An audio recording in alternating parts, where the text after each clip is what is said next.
gentlemen, welcome to the main event.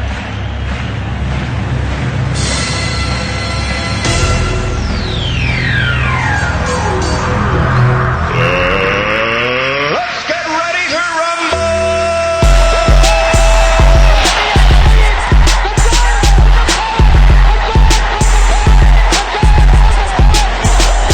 This one by Mattingly. Oh, hang on to the roof. Goodbye, home run.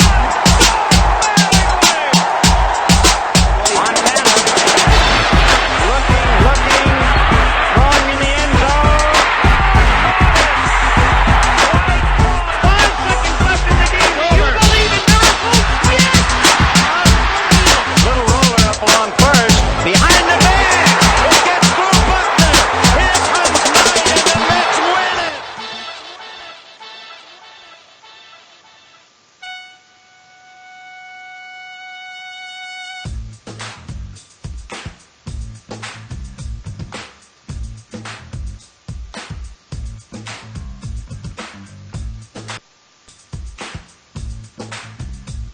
How about now?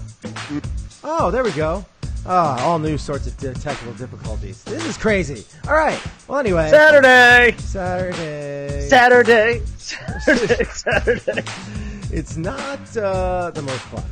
But anyway, I still can't. I haven't gotten us to have a split screen yet for some reason. It's not working. But I'll figure that out as we're going. So many technical difficulties. We have a lot to talk about today on the show, and hopefully we'll be able to do it kind of simultaneously. But if not, then we can't. But we'll figure it out. We'll figure it out. So today we have, it's Saturday morning. Obviously, we go live on YouTube every Monday and Saturday at 10. So if you like our videos, be sure to give them a thumbs up and click on that subscribe button. At this case, I wouldn't be surprised if you just unsubscribed. But you can also find the Sports and Sword Show on iTunes or anywhere podcasts are played. And I am one of the hosts. My name is Shane Moore. And I'm the Bry Man, and you are not to hold Saturdays against us. It's like a trial run. We don't really take ourselves seriously on Saturdays. And you can find us on Facebook at facebook.com/Shane and the Bry Man, where we post things like, we are having super technical difficulties, WTF, help us out, just be patient, all that kind of stuff. You can also follow us on Twitter, where you will see the same post at Shane and Bryman, where we post all of our videos as well and other newsworthy topics. And lastly, during the show, if you say something, if you have a comment that you put towards on the show, we will put it up on the screen. But today we have the NFL Championship round. We might be able to get into a little movie talk with a couple trailers. We have to end it shorter. We have to end it as this is going to be a shorter show than normal. But we have a couple trailers that we'd like to talk about and maybe even get into a little MLB. So hopefully we can get all that in because, of course, we got a great show. So let's go. You are listening to Sports and Swords. And I hope you guys can hear all that. It's one of those things that Brian can't hear now for some reason. I don't know why, but he can't hear it, but I can hear it. So we'll see how that goes. I don't know how loud I am. I don't know how loud the Bry Man is. We have no idea. This is super, just last second. Let's go for it. All right. So today we have. Not today, tomorrow, Sunday, we have the Rams versus Saints at 3:05 and the Patriots at Chiefs at 6:40. And so I wanted to start off the show with the first game, and that is the Rams versus Saints. A matchup that will hopefully be fun to watch, but that really depends on if Goff can get his act together. It really be a little bit more accurate with his throws. The Saints beat up the Rams the last time they faced off in the Superdome. So who do you like, Brian? This game is tough for me. It's one of those ones where, now you're down to 3 games left in the year. You've got your 2 championship games and the Super Bowl. And, the more time you have to think about fewer games, the more you start to overthink things. Mm-hmm. Because I'm starting to get concerned a little bit about the Saints because, the truth is they probably should have lost last week. I mean, they really probably should have. I really think if Alshon Jeffrey holds on to that ball, I think the Eagles are in this game. I really do.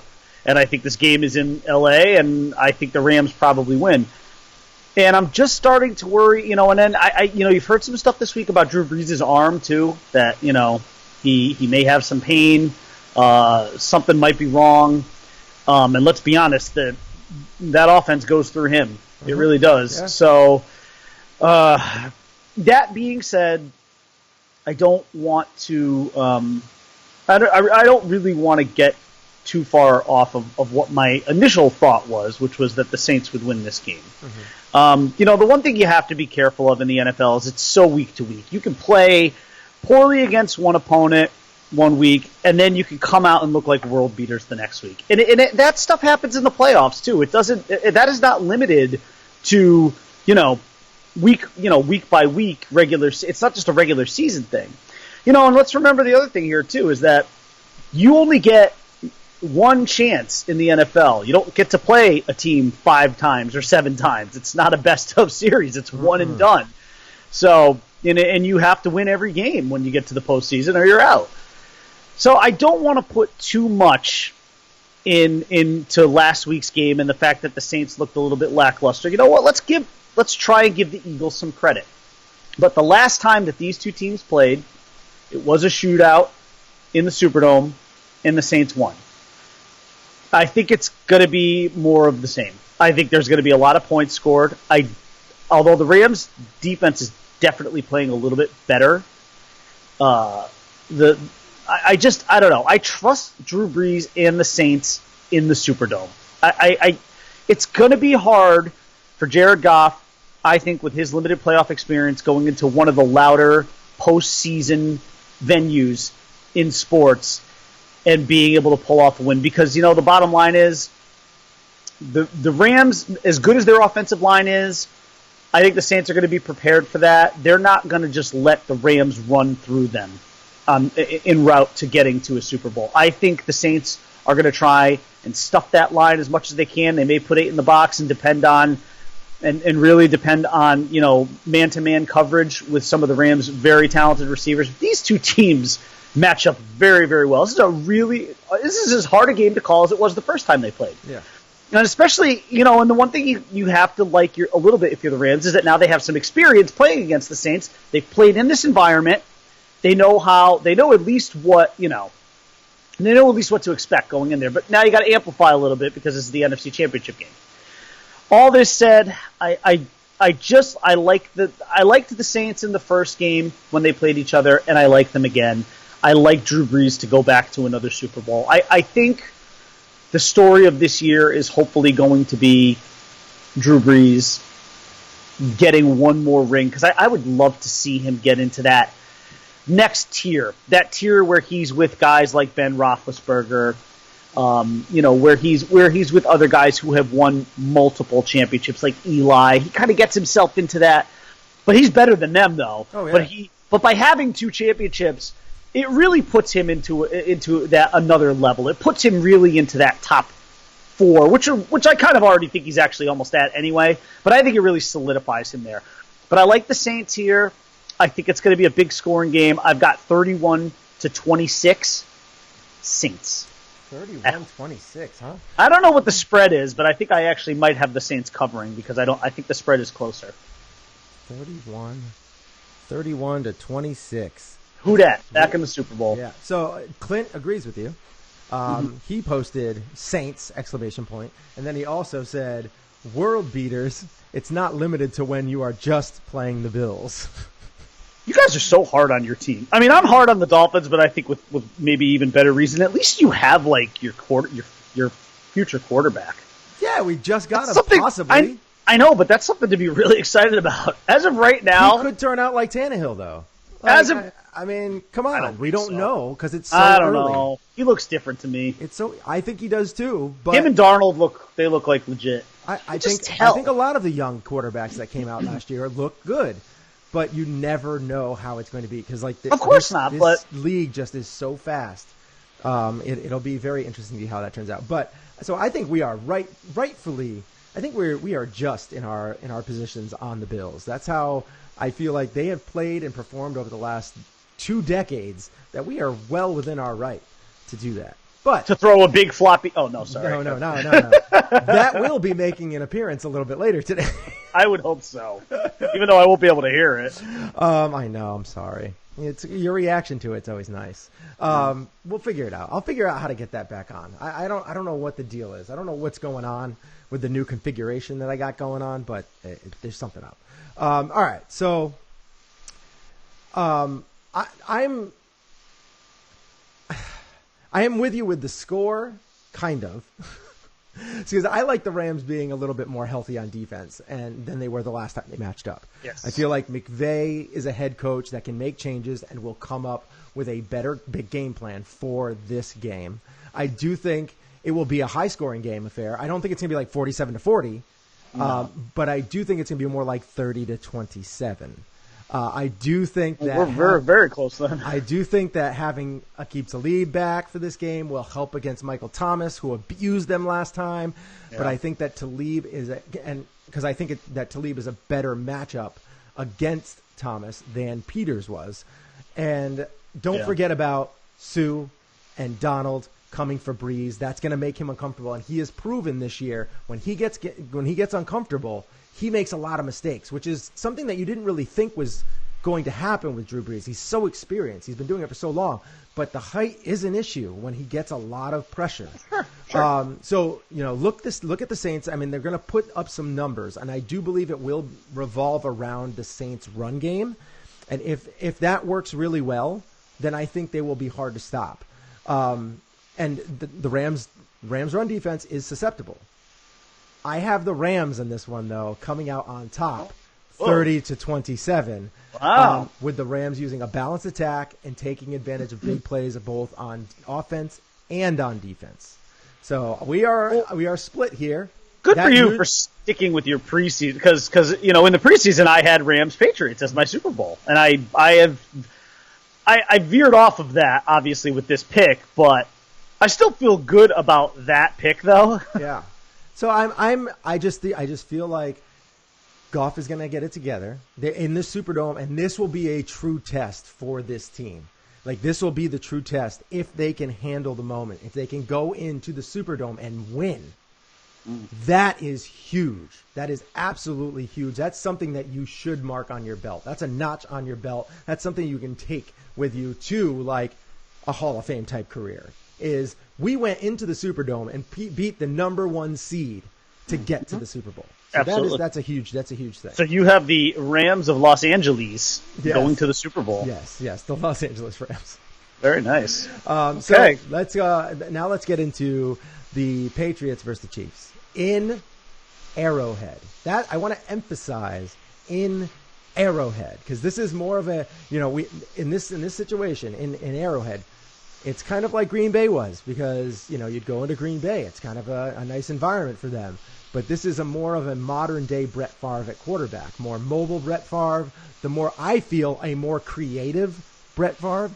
But he's so young, so I can't say that he's going to be ultimately better than Brett Favre, because Brett Favre is a Hall of Famer. He is one of the greats of all time. He was an amazing, amazing talent. But we do have my man, Mahomie the Clown. I'm assuming there's a homie that play that. Yes, you are assuming, and you're assuming right. And he is going against, and here you go, buddy. I'm going to play it for you right now, and I'm going to hit it in 3, 2, 1. So you can react appropriately. Anytime Tom Brady walks on the field, you are well within your right to throw a big floppy on that field. I tried to mouth it for you a little bit. There you go. Yeah, so well, you are within your right. I hope I would encourage Chiefs fans to bring large, those prosthetics to the. I don't know if that'll get out there in the playoffs, but they might be patting people down for those floppy things. Yeah, well, how are you gonna? I mean, if you put that in the right spot, it's hard to say, Nick Foles shows up. Right, I mean, big, you know what, Nick shows up and. All right, so who do you got? Who do you got in this matchup? I know who you're going to take. I think the world knows who you're going to take. Who do you got? Well, I tell you, one of the.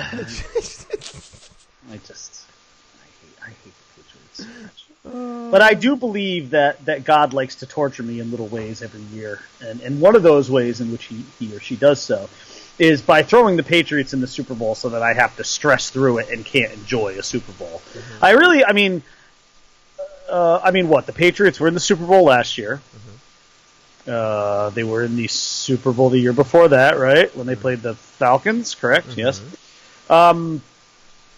It just seems like every year, whether they win or lose that game, and unfortunately they win a little more often than they lose it, but they've just been in this situation so many times. It's just unbelievable.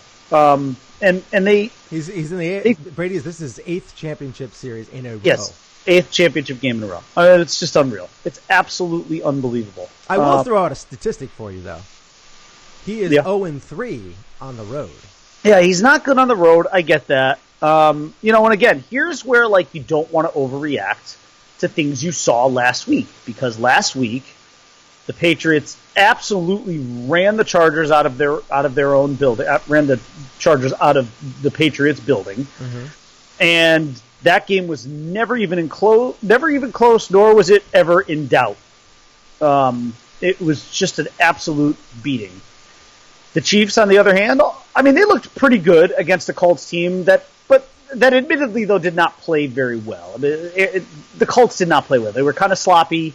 And the only reason that they even were kind of remotely in the game is because the Chiefs sort of allowed them to be. Mm-hmm. My concern here is pretty much as it was in the game that took place on Monday Night Football, where the team with the last possession did win the game, which was the Patriots by a score of 43-40.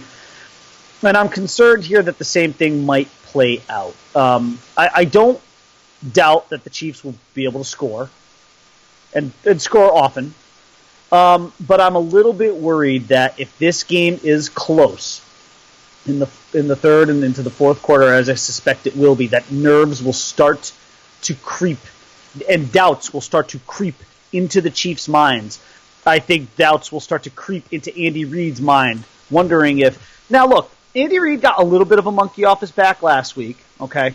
But this is the game, and maybe it's appropriate. Maybe if you believe in, I don't know if you want to call it torch passing stuff, but if you believe in sort of an individual or a team's ability to overcome its demons, maybe, just maybe, this is the matchup that you actually wanted. Would we have maybe all preferred, Chargers and Chiefs? Yes, because it would have been a really fun game. It would have been way less stressful. For me, anyway. But maybe this is how it's meant to be. Maybe Andy Reid, in order to really kind of get this monkey off his back, has to beat Bill Belichick. He has to beat him head-to-head in a championship game. Maybe that's really the only way for him to really kind of push past whatever mental barrier he may have here. And he has his opportunity. He's got everything he wants. He's got the quarterback to do it. He's got the home field advantage in one of the great, loud outdoor stadiums that will be in full throat tomorrow. Everything is there for the Chiefs. It's all there. They're healthy. Yes, they took a big hit when they lost Kareem Hunt this year, but you know what? Damian Williams has not only filled in admirably, but he's almost made you forget a little bit about Kareem Hunt in a good way. But all of that being said, you know how I am with these Patriots. They have me mentally tortured. And I have a hard time picking against them, whether it's home or road. I just struggle with it. And there is this weird, there's this awful, awful part of me, this thing that sort of keeps me awake at nights, that just says that Tom Brady's going to get one more ring. He's going to get 6, and he's going to pass Jeter, which is going to drive me bonkers. And I know they're different sports, and I know there's not there's no relationship, and I really don't care about the Boston, New York thing. That's never really been anything that I've been obsessed with, at least not in terms of a crossover. But in terms of individuals winning multiple championships, I really don't want to see a guy like Tom Brady have more than a guy like Derek Jeter. But I just have this awful dread inside of me that says the Patriots are going to win this game. I think the Patriots slide past the Chiefs here on the road. I think Mahomes makes some mistakes because, here's the other thing with Mahomes. He for every spectacular play that he can give you, there's also risk involved in those plays, right? I mean, if he's rolling out and throwing on the run to, over in the middle of the field across his body, don't get me wrong, there's not a lot of guys who can make these kind of throws. There might be 2 or 3 of them. But he's one of the guys that, in this kind of a game, though, the pressure is different. He's never felt pressure like this. Instead of that ball sailing into, Tyreek Hill's arms and him, take it off another 25 yards, maybe it sails into Devin McCourty's arms this time, and it goes the other way. It just feels like one of those games where the Chiefs are going to go in, that place is going to be rocking, they're going to get fired up, and something bad's going to happen early, and it's going to set an ugly tone, and that place is going to get quiet, and Brady and Edelman are going to do their thing where somehow Julian Edelman, who is not the fastest guy in the league, mind you, gets open, but not only does he get open, but he has a circumference of 5 yards around him. It's almost like there's this invisible barrier around him, and you can't, break through it, and it's 5 yards all the way around him. This is what happens when you play zone. So if you're the Chiefs, my God, don't play zone with the Patriots. Man up and bump them at the line. Don't zone them. Brady will eat you alive for 60 minutes. And you'll wonder, maybe we should have learned something from what the Chargers did last week. But you know what? End of the day, it's going to be Brady. It's going to be the Patriots. They're going to go to another Super Bowl. I hate saying it. I just hate it so much. But I have to. It's one of those things where I have to be proven wrong. And until I see it happen, until I finally see the demon die, the vampire get the stake through the heart, Dracula eat a roll of garlic, until I see it happen, I just am not going to believe it can happen. And so I have the Patriots in this game, 27-23. Oh, Brian. Clint posted, he said, Brady's cheat factor carries the past the Chiefs. Sounds like a great headline. That sounds like a nice New York Daily News headline or something. Oh, that's great. That's great. You think there'll be cheating involved? No. Of course there'll be cheating involved. Are you nuts? It's the Patriots. I have a question for you. They don't do anything honorably. I have a question for you, though. Yeah. Can you hear... I hear Alexa. Yeah. Alexa, stop. All right, there we go. Can you hear this? All right? Can you hear it now? Nothing? All right. So no. Even when I can't hear it, you can't hear it. Okay. So all right. I'm just trying to figure it out. This is all new. This is all new stuff. All right. So you have the Patriots winning. My daughter keeps throwing me notes. So Patriots. She's sending me these important notes about Dad has to clean Cameron's room and all fun things like that. Are they like Post-its? No, they're like, Oh, awesome. Little. So I'm like, it's important news that needs to get out there for the world of sports and sorts. Dad does everything? Yeah, thanks. No. Dad do everything? Dad do everything. Okay. All right, I'm on it. I'm going to get to I'm going to do everything after this, all right? Okay, as soon as I'm done recording, I'll do everything. All right.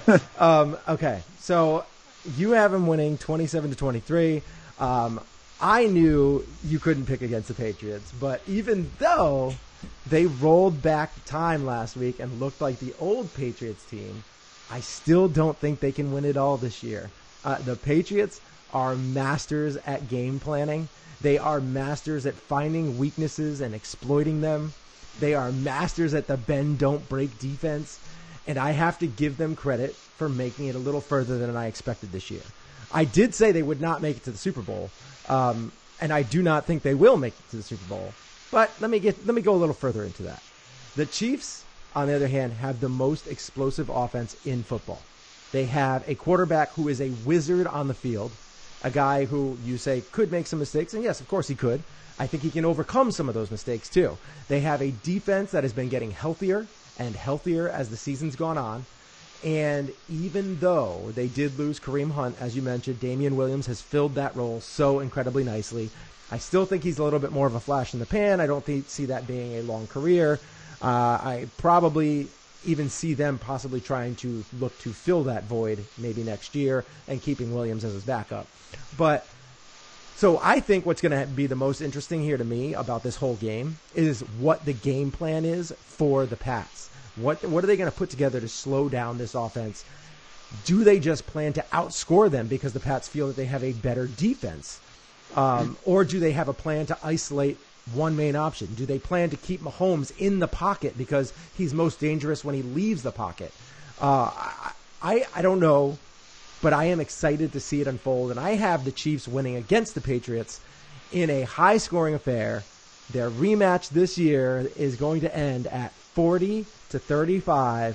Chiefs head to the Super Bowl versus the Rams, and we get a matchup that was the best football game that I've seen. We're going to get a rematch. The best football game I've seen in probably a decade. I would love that. We are going to get to see the Chiefs versus the Rams in the Super Bowl, and well, that's what I want to see. This is kind of fun because you and I have just the complete opposite picks. Yes, we do. Wow. Which is, from last week, very rare. I mean, last week we had 3 of the same, 4. Yeah, I am sticking to my guns because I don't think that the Patriots can keep this going because Gronk looks like he is playing in quicksand. He is a phenomenal blocker, but he's an expensive guy to be paying to just block.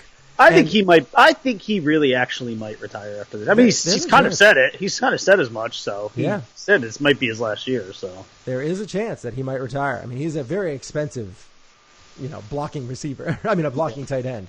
Yeah. But I don't see it. I see,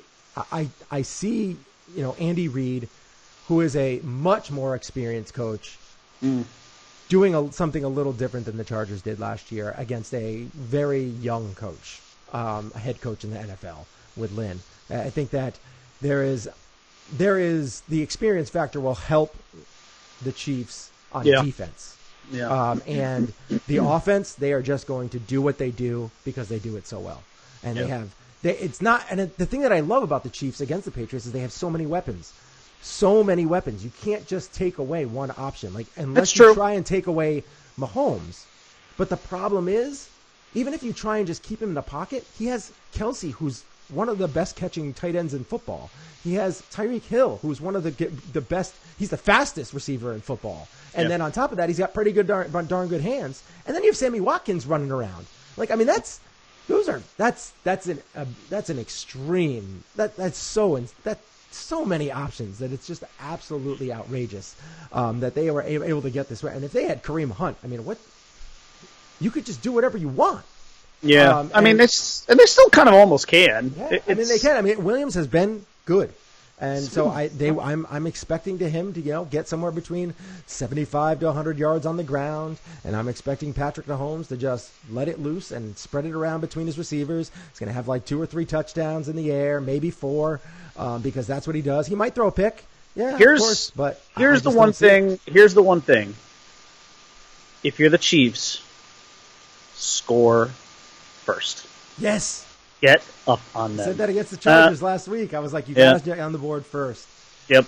And instead, it's kind of weird too. Because the Chiefs defense is going to have a hard time stopping them in the first drive. You know what was really weird about last week too? And this is, it's almost, I hate complimenting Bill Belichick, but it's almost like he knew something last week. Because very, very rarely in today's NFL, when you win a coin toss, do you often elect to receive the ball first? You usually defer, and because you want to get the second half kickoff first. Mm-hmm. Belichick in last week's game, I don't know if you recall, it was kind of it was a total footnote of a thing, but I noticed it. He elected to they won the toss, and he elected to receive, and they went right down the field on the Chargers. Mm-hmm. It's almost like he knew they were going to score first in that game, punch the Chargers in the mouth, and the Chargers would not recover. It's like he knew it. Because the crazy thing is that they did. I mean, the Chargers answered right back next drive. They did answer right back, but it still sent a message, though. Oh, yeah. That still sent a message. Because he said, We're going to do it early, and we're going to do it often. And it worked. It did. And it's weird. It's really weird in today's NFL. Like, I don't recall any times this year watching Dolphin games where they elected to receive the ball first. They always deferred. Every coin toss they won. I don't know how many they won, but they always deferred. In the second half. They wanted to start off the end. I mean, you might be able to count on your hands, one hand, how many times any team in the NFL this year won the toss and elected to accept the kickoff. Mm-hmm. It's really rare. I'm focusing on it too much, but it's definitely rare. Yeah. Well, Bill Belichick is a Hall of Fame. He's going to be a Hall of Fame coach and possibly go down as one of, if not the greatest coaches of all time. So, all right, I am, just so you know, I am playing the outro music right now. You were doing it like right to the beat too. That was great. That was good. That was awesome. I just wanted to let everybody know. We wanted to talk some quick movies here. The John Wick 3 trailer came out. Spider-Man 2. Jean Wick? Yes, that trailer came out. Spider-Man 2 trailer came out. Ghostbusters teaser for 2020 release came out. All three of those came out. The John Wick trailer looks insane, as the first two movies. The second one wasn't quite. Dude, he's like riding horseback, being chased by wild dogs. It's awesome. I love John Wick. He's walking through a desert at one point. Yes. I mean, those movies are in a suit. He's walking in a desert in a suit. Of course, he's always in the same suit. It's great, man. I am so excited for that movie. I am so looking forward to that. I mean, it's going to be a lot of fun to watch that. But then the Spider-Man 2 trailer dropped. And that also looked really good. I don't know if you saw that. I didn't know. I saw all three. Okay. It didn't do quite as much for me though. Really? Although I have to tell you, Marissa Tomei is like getting hotter. She's getting hotter. Like she's not. I like how Jon Favreau is working his way in. Yes, that was great. He's like, what's going on here? Yeah, what are you doing, Favreau? Yeah, she really is though, man. She's aging very, very well. Yes, she is. She really is. I mean, did you see that? They did. Somebody on the internet always wins. They did like that 10-year photo challenge where they put Aunt May looking like Marissa Tomei, and then the one next to her is the Aunt May from the Tobey Maguire.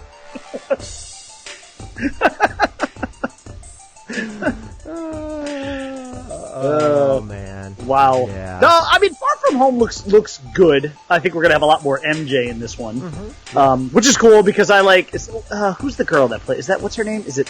I can't remember her name. It's the girl or something. Yeah. Zendaya or something like that. Yeah. But I like her though. Yeah, she's good. She's kind of a sassy, obnoxious version of MJ, and I like that. Yeah, and it plays well off of him. It'll be, you know what? It'll be a good movie because Marvel is just, they churn them out. I'm interested to see it. I like the Jake Gyllenhaal in there. I mean, that's Yep. That was to be honest, I haven't been following movies very much, like as far as the news and everything goes. I was actually shocked to see that. I was like, oh my god, he's in it! Like that's who's playing it. I was like, holy cow! And then, as far as Ghostbusters goes, you want to know what my first reaction to that was? This is a movie that's not coming out till 2020. We already have a teaser. Star Wars will be out in 11 months. We don't even know the title of Star Wars Episode 9 yet. Yeah. We have seen nothing.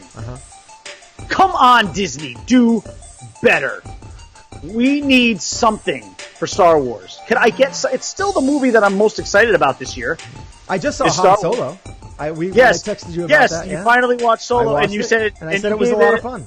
It was a lot of fun. Isn't it? It was a lot of fun. It was a lot of fun. It wasn't the best movie that I've seen from the Star Wars universe, but it was good, and it was solid. It was just like a fun movie to watch pretty much from start to finish. The one thing I will say it until forever. That movie fell victim to bad timing. It should have come out in December. It should have been out a month ago. It should still be in theaters now. Yeah, probably. I guarantee Star Wars fans have gotten into this routine of having movies come out around Christmas, well, and it's great. They had a lot of issues, so you're saying that they should have pushed it way back because they had a lot of issues. They had the directors that were there, they ended up quitting, and then they put in Ron Howard, who did I think this is Ron Howard's best film in about over a decade. He just hasn't put out a lot of good stuff, and I think that this is his best film in a long time. But I don't know how much his take on it was.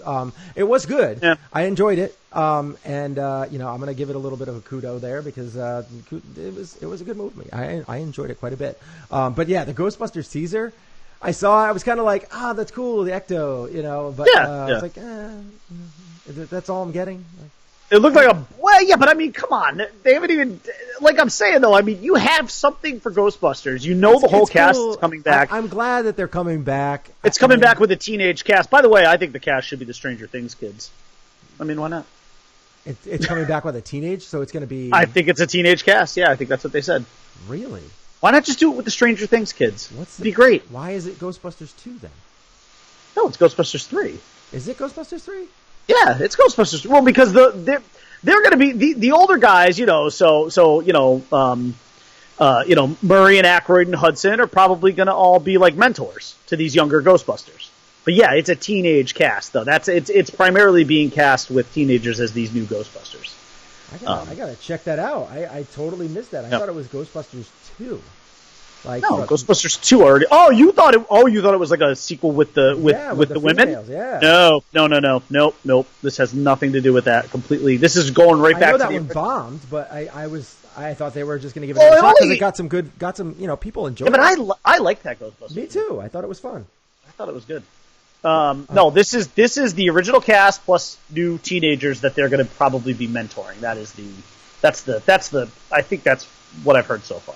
Huh. All right. Yeah. But I liked it. It was, there wasn't much. You see all this, like static electricity coming from a barn, and then you go into the barn and there's Ecto under like a cover or a rag or something like that, and there wasn't much to take from it, but hey, it's still more than we've seen for Star Wars Episode 9. Very true. I have a question for you though. Yeah.